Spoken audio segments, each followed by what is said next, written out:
In this video, we will look at how to improve or configure your sound system. The world of high-fidelity audio is filled with technical terms and passionate debates. Two practices that often spark curiosity are bi-wiring and bi-amping. If you've ever wondered how to get more out of your sound system, you've probably heard of these two techniques. Both promise improvements in system performance, but they also require investment and setup.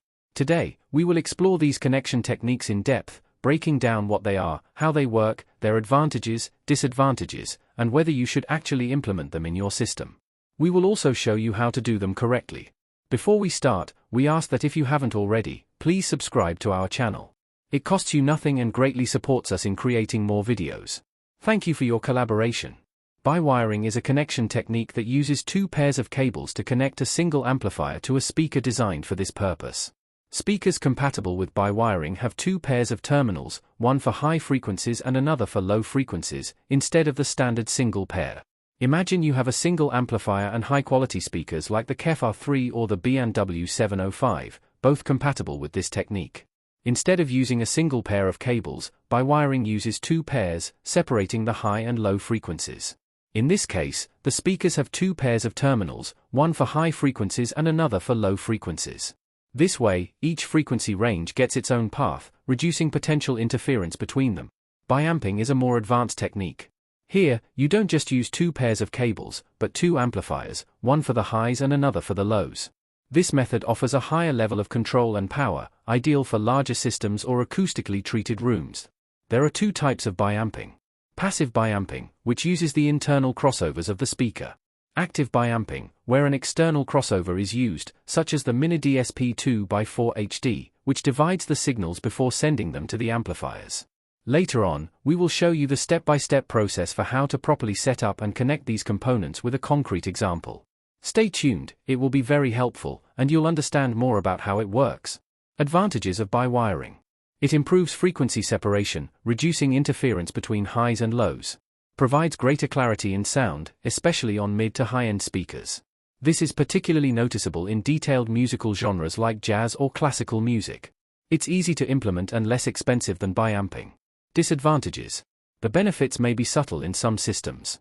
Requires additional good quality cables, which can increase costs. Advantages of bi-amping.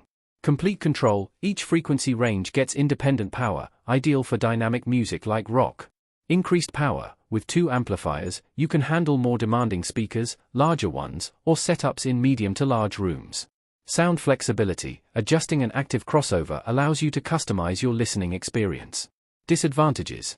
Expensive and complex to implement. May require advanced technical knowledge. Needs extra space for amplifiers and the crossover, if active.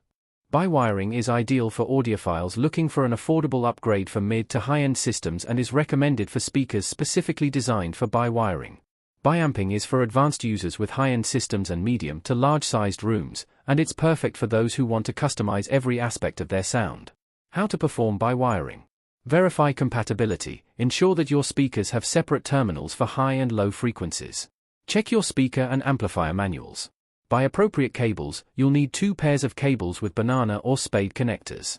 Connect the cables. Connect one pair to the high-frequency terminals and the other to the low-frequency terminals on the speakers.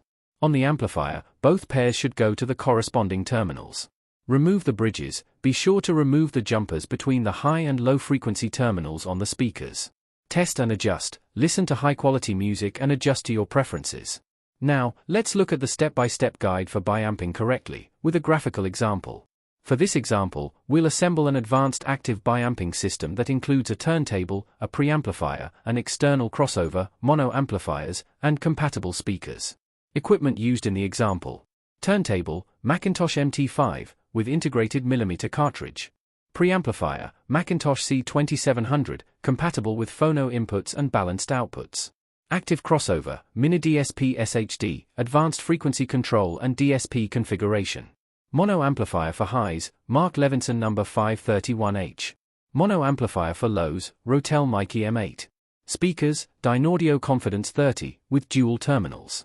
Balanced XLR cables for connections between components. AudioQuest Rocket 44 speaker cables. Step 1, turntable to preamplifier setup. Connect the RCA cables from the turntable to the millimeter phono input of the preamplifier. Connect the turntable's ground wire to the ground terminal of the preamplifier to avoid noise. Step 2. Preamplifier to external crossover connection.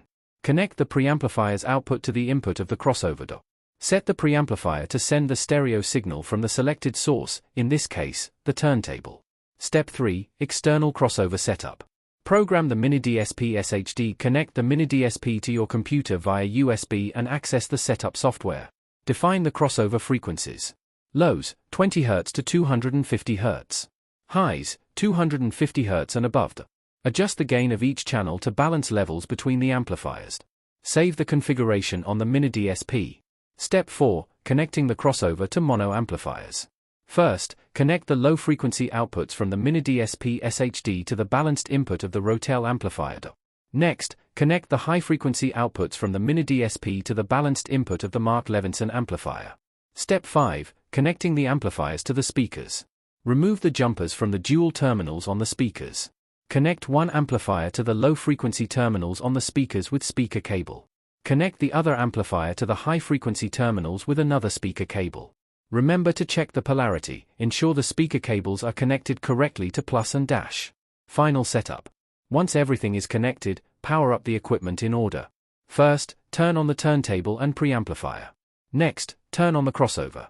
Finally, power up the mono amplifiers. Adjust the volume from the preamplifier.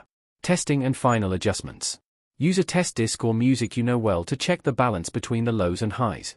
Adjust the crossover. If the bass is too prominent or the highs lack definition, adjust the crossover points and gain settings. Summary of options. First, we have the standard system. This is the simplest and most common approach. You only need one pair of cables to connect your amplifier to the speakers. The complexity is low, as it's a simple setup. You'll get good performance, but you won't notice major differences compared to more complex systems. Finally, the cost is low because you only need basic cables for the connection. Next, we have bi-wiring. In this case, you'll need two pairs of cables. The complexity increases a little, as you need to split the signal between the high and low frequencies. This means running two cables from the amplifier to the speakers, distributing the work between the high and low frequency terminals. The potential improvements of bi-wiring are noticeable. It enhances clarity in both high and low frequencies, resulting in a cleaner and more detailed sound experience. The cost of this system is moderate, as you need more cables, but not necessarily other expensive equipment. Finally, we get to bi-amping, the most advanced approach. For this system, you'll need two amplifiers and two pairs of cables. The complexity of bi-amping is high because you're not only splitting the frequencies through the cables, but also using separate amplifiers for the highs and lows. This requires a more detailed setup and a deeper understanding of how to manage amplifier power. The potential sound improvements with bi-amping are significant. Dynamics, instrument separation, and overall system power increase considerably, greatly improving the listening experience. However, the cost of this system is high, as you need more equipment, such as additional amplifiers, which raises the total price of the setup. To summarize further, bi-wiring and bi-amping can offer significant improvements, but their impact will depend on the quality of your equipment and the acoustics of your room. If you're looking for a middle ground to enhance your system, bi-wiring is an excellent choice. For those seeking maximum control and detail for a more immersive experience, bi-amping is the way to go, though at a higher cost. Is it worth it? For audio enthusiasts, the answer is usually a resounding yes, as long as the budget and realistic expectations are considered. What do you think? Have you tried any of these connections in your system? Let us know your comments and experiences below. And don't forget to subscribe, like this video, and hit the bell icon so you won't miss our upcoming videos.